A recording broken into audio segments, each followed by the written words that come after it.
Hi, my name's Kristi Foster, and I'm from Terra Incognita. It's a real pleasure to be here and be part of the conference on wildlife conservation and human landscapes. And in this short talk, I would like to explore the topic of wildlife conservation, but focusing on a specific type of landscape, which is landscapes used by humans for tourism. To do that, I'd like to take you on a very quick tour of 3 examples of projects led by 3 different ecotourism operators on 3 different continents that each contribute to wildlife conservation.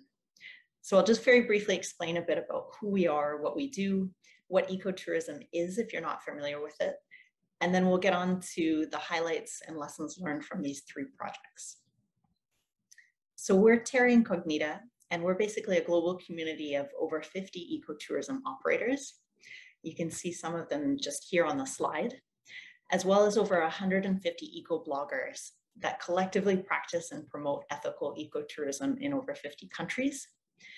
Dr. Nick Askew and myself started Terra Incognita in 2018, mostly because we recognized that so many ecotourism operators worldwide, especially the smaller ones, were really committed to operating ethically and having positive contributions to conservation, among other things.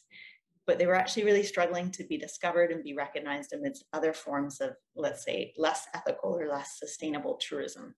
And we basically wanted to help. So just to start off, I wanted to just review the sort of common definition of what ecotourism is. So according to the International Ecotourism Society, ecotourism is responsible travel to natural areas that conserves the environment and improves the well-being of local people. So we can kind of think of ecotourism as having 3 pillars.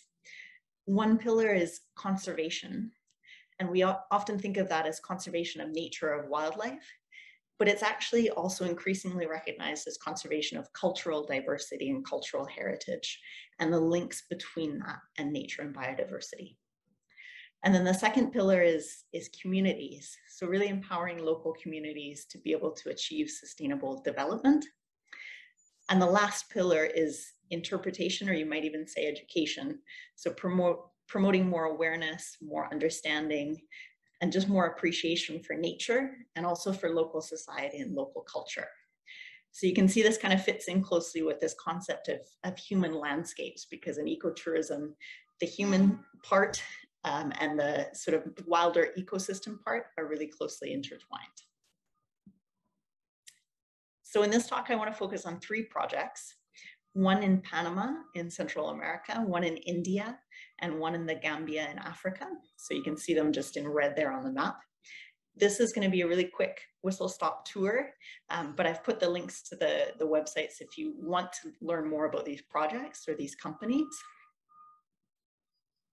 So our first stop on this journey is at Tranquilo Bay Eco Adventure Lodge, which is based in Bocas del Toro in Panama. And the project that they are most proud of to date is the creation of the Reserva de Guajira. So they basically helped the local indigenous community create a 600-acre municipal reserve. And that reserve serves 2 main purposes. Firstly, it helps the indigenous community use the palm leaves that they sustainably harvest as roofing materials for their homes. And secondly, it acts as a buffer zone for Bastimentos National Marine Park. So the Reserva de Guajira falls along the front edge of the land behind the mangroves, whereas the park starts in about the center of this section.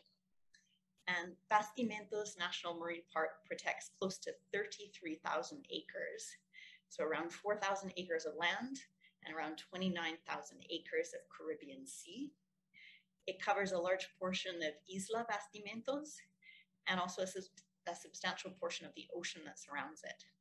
And the Reserva de Guajira conserves this piece of land for both the community to use, like I said before, as well as protection of the wildlife that makes this area their home.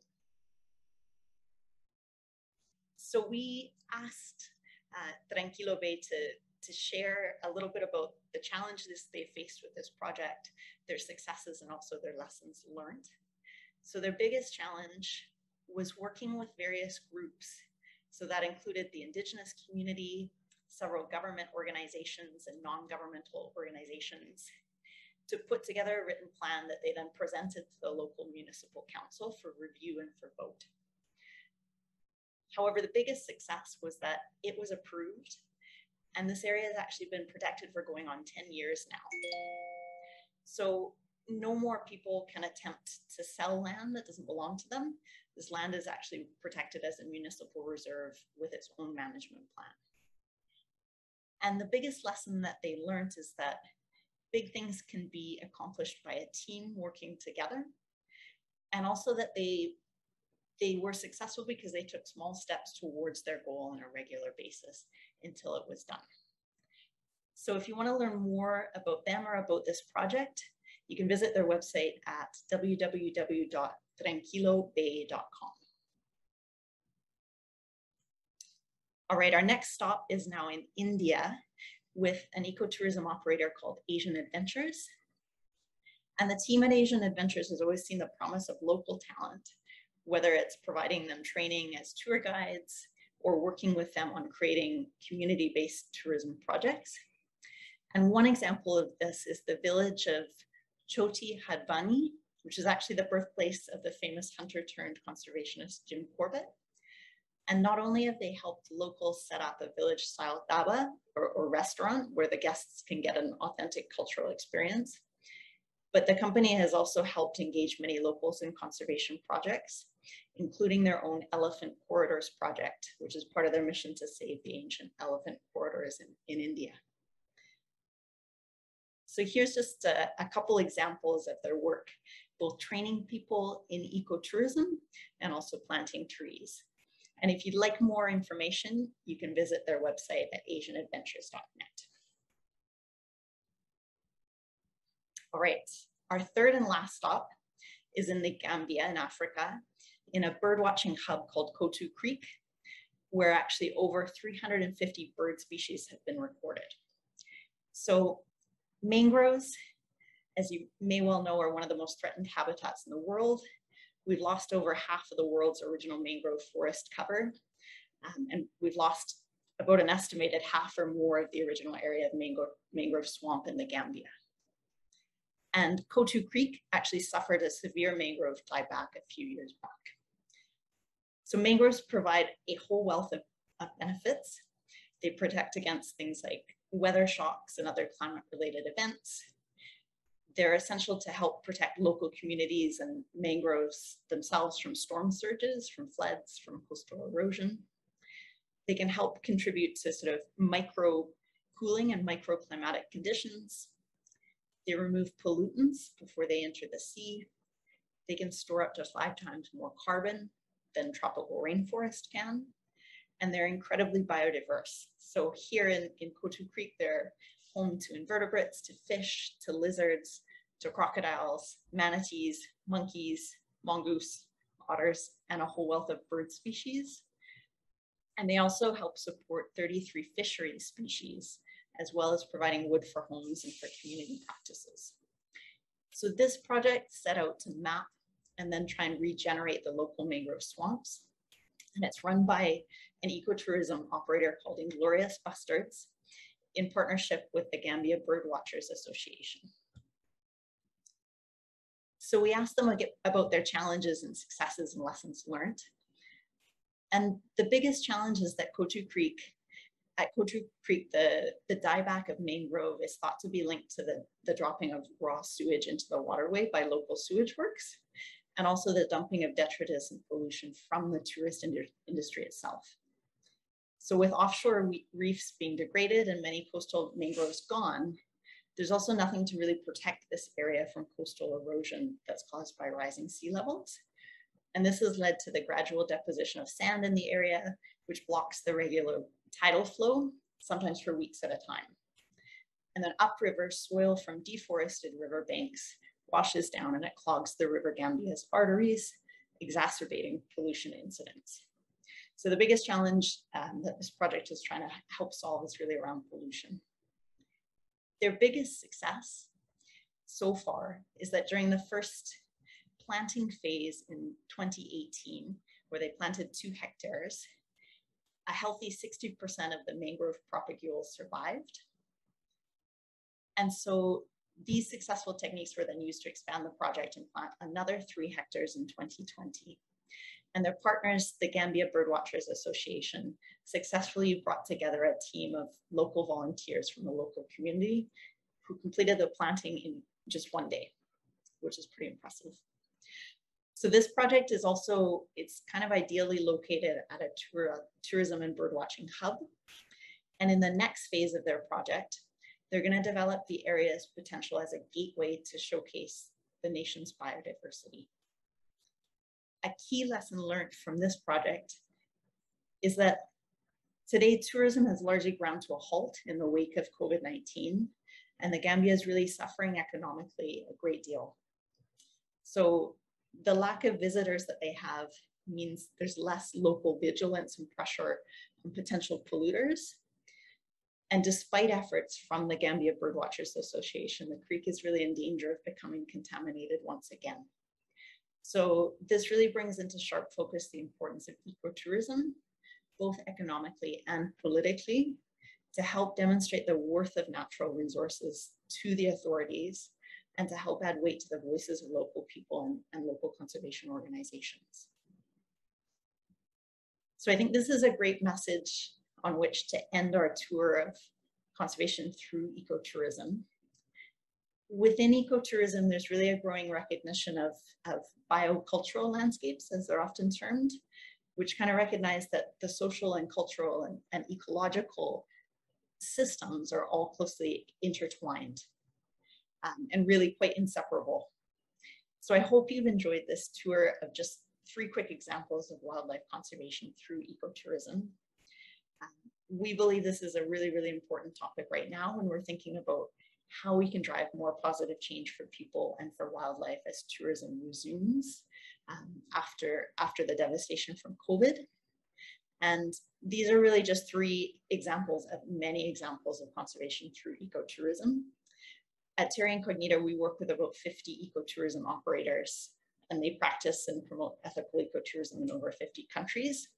So if you'd like to explore more examples of conservation through ecotourism, or just learn a bit more about these examples that I've covered really quickly in the talk, feel free to visit the websites of the operators, or you can visit our website, which is www.terra-incognita.travel. So thanks once again for the opportunity to take part in this conference on wildlife conservation in human landscapes. Feel free to reach out with us if you'd like to connect. We'd love to hear from you. Thanks so much.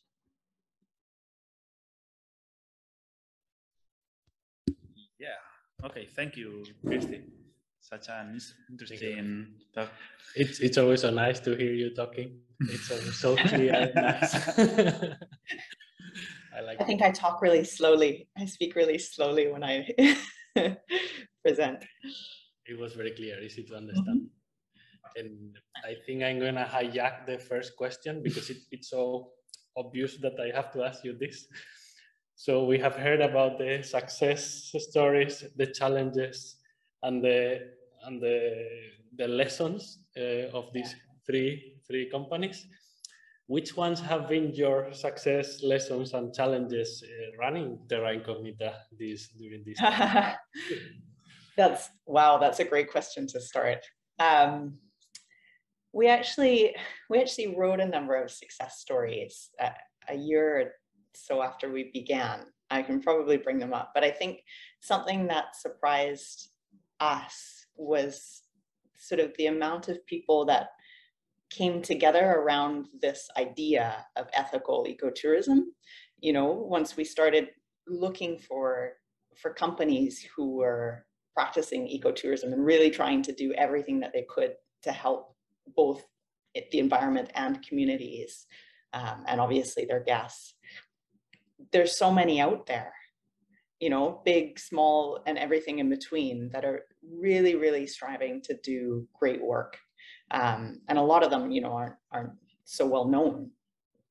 But also we ended up sort of creating this community quite early on of bloggers and writers who were, you know, obviously we hear a lot about travel blogging, but we found a lot of people that were specifically interested in blogging about ethical ecotourism or more broadly sustainable travel. So kind of the community that we were able to build around that idea was, I think, a success for us. Challenges, I think, well, like, you know, any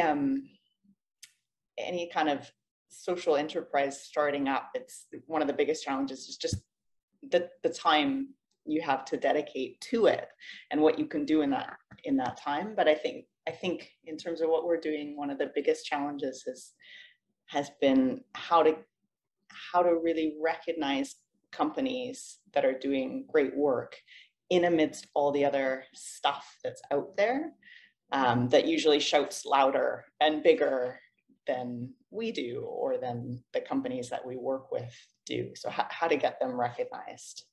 Did I miss the third part of your question? Was there a third part?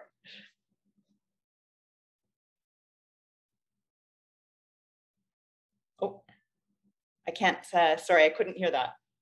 Sorry, we there we go. All the time that we turn off the microphone. Yeah. I think the last thing you mentioned was the challenge. Was that the lesson too? Yeah, okay, the lesson. I think I would probably echo what Tranquilo Bay said, is that, you know, getting a bunch of different and diverse people together and working together as a team allows you to achieve a lot more. So a lot of the success that we've experienced has come through working with other people, not just ecotourism operators, but bloggers, writers, some conservation organizations, etc. So all those different groups coming together, I think, is so much more powerful than what we would try and do on our own. Yeah. Well, thank you. Good question. I should have been expecting it. Yeah, I should have. Okay, I will open the room for questions. Okay. Do we have questions? All right. Can you hear me? Hi? Can you hear me? Yes, now. Okay. So obviously you are working with many companies which are working with the ecotourism. I mean, big challenge for the ecotourism is, I mean, how to keep the ecotourism really eco and not change to some mass tourism, you know. What these companies have in common that it works, because it's of course challenge to bring the people to the places which are interesting, but it's also challenge to don't bring too many people there. Yeah. You know, that it already threatened the environment. So what is the key factor they use that it works? Because nowadays you have the social media, people are taking the pictures, sharing whatever, and this just attract more and more people to the places. Great question. I'm gonna, maybe start with an example from where Fernando and I first met and connected was in Peru, actually, in the Peruvian Amazon. And so they have, you know, there's many examples out there in the world, but they have kind of an interesting couple stories. If you've ever heard of Rainbow Mountain in Peru, so it I believe, at least this is what I've heard, was popularized by a photograph originally. So someone went to this place, took a photograph, and that photograph spread to the point that it's now a mass tourism destination and it's being degraded. And in the process, it's had, I guess, both positive and negative benefits on the communities that live in that area. There have been some positives in the mix economically for them, but it's degrading the landscape and it's at a level that's not sustainable. So there's, the one example. And the other interesting one is where Fernando and I actually met and worked briefly in the Peruvian Amazon. It's an interesting one because it's so remote that it's actually hard to get into. And so it becomes quite, maybe less so now, but it becomes quite expensive for people to get there. And that remoteness and the expense of getting there means that naturally there's sort of a limit, or at least there has been some limit on the number of people who can get there. I don't know if there's a sort of a blanket approach to figuring out what that ideal level is, you know, where the benefits, you get enough benefits without costs. But I think that a lot of it comes from companies working in the area and knowing very closely the area that they work in and partnering with other groups in those areas who have the local knowledge to understand where that limit is. Because if you're, you know, too far removed from that, I don't think you're as invested or you can see those impacts. So I think the companies that we work with that seem to do this really well are the ones that they're based where they're working, or they're partnering really, really closely with local organizations that have been working in an area for a long time. And so they're quite conscious, and they almost self-limit, I guess, the amount of tourism that they're delivering. I hope that begins to answer your question, but it would be an interesting one to ask each of our operators how they set that limit. Obviously, in some cases, there's a political limit, you know, like there's a government limit on the amount of tourism. In a lot of the places where our operators are working, it just doesn't exist. So it's on them and the organizations they partner with to really drive that, because there is no political sustainability limit.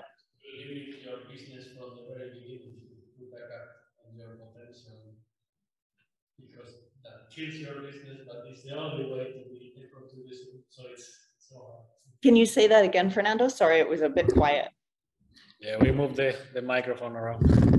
But it must be a great challenge to cap your business from the beginning in the name of ecotourism. So it limits you, and at the same time, it's what enables you to be an ecotourism.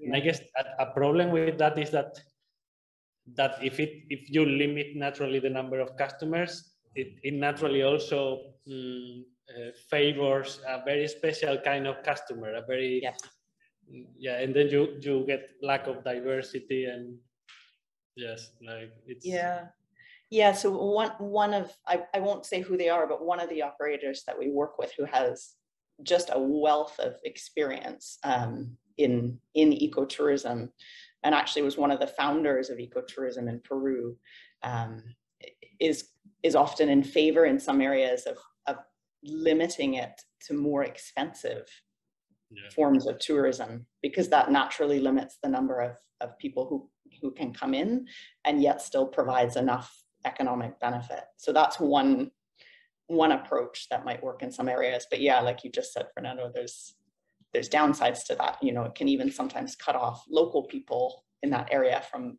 seeing their own country. So I don't think there's an easy solution. Yeah. Great question. I wish I could have invited more of our operators to come and get their individual perspectives on that one too. You know, I think it would have been really interesting. But it was very short notice, and that was amazing.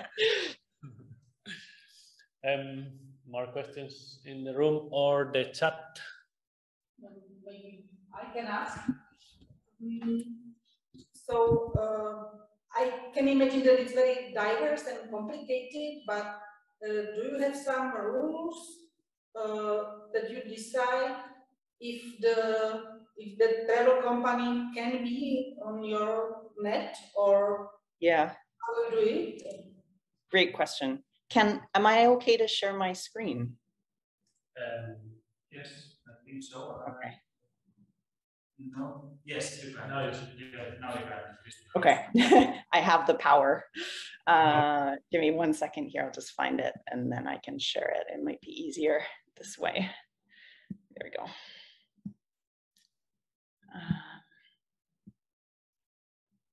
Okay, hopefully you can see that on my screen. You probably can't read it because it's quite small print, but so when we started out, because this is, and maybe I should have said this earlier, and as part of that that challenge of how to recognize the right companies amidst all the other ones out there that are operating less sustainably. When we started out, this was important to us. I think because we'd seen examples of both, of companies that were really ethical in the way they operated, and also the far extreme and everything in between. So we started by asking a series of questions, and we published the company's responses on our website. We also, on some level, take reviews from people who visited those companies. Starting in 2019, so around when COVID was also beginning, we kind of, tourism ground to a standstill, and we started thinking more in detail about this problem of how do we find and check essentially that these companies are of the kind of quality that we want to be promoting. So we did, it was probably about a year-long process where we spoke to different companies and different members of our community. So including ecotourism operators, including some tourists, including some NGOs, including a few representatives of sort of local communities or indigenous communities, et cetera, et cetera. And we tried to develop what we called a code of conduct with a series of themes that we felt represented what ethical ecotourism is when it's done well. So I can send a link, or I can share a link in case it's of interest to anyone. But we ended up with sort of 7 themes, and the first is we help wildlife, and that can be in different ways. It can be through financial benefits for conservation or donations. It can be through conservation education. It can be through collecting citizen science data. It can be collaborating with local NGOs, et cetera.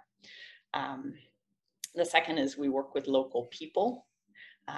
Super, super important, obviously, in ecotourism, because a key goal of ecotourism is really to benefit local communities. So I won't go through them all in detail. I'll just read the titles, the rest of the titles. We strive for overall positive impacts. I guess kind of comes back to the question earlier about where's the limit. We share our knowledge. We work together. We respect boundaries. So things like rules and regulations, and avoiding any irreplaceable damage. And we keep improving. So I think all of the operators that we work with that are doing a really good job, there's never an end for them. We see them each year, they're striving for something better and better. And okay, we're going to work on this project. We're going to implement this new thing this next year, because you can't do it all at once. But they're always striving to be better. So that's how we're trying to answer that, or to ensure that the people that we work with truly are representing ethical ecotourism. But you might have heard of the Global Sustainable Tourism Council. So they're not ecotourism focused specifically, but they do set out quite a comprehensive sort of set of criteria for sustainable tourism. So they're worth looking at too. I hope that helps answer the question, and I didn't ramble too much. Oh, okay. Any more? So Dave in the chat is asking, where in the Peruvian Amazon did you meet? Let's get out a Google map and we can. I think I still can pinpoint the exact corner of the river. Wait, was it on the river? Or was it actually in Salvacion? I think I saw you enter the room. Yeah. So Nando had exited the jungle essentially with a group of students, very excited after 2 weeks of, you guys were living 4 3 weeks. Okay, so they were just off grid completely, camping in the Amazon. Sounds amazing. And they emerged from that, and it was sort of like the first moment they were coming back to a small form of civilization in this town called Salvacion. And myself and the sort of the head of our community team were greeting them.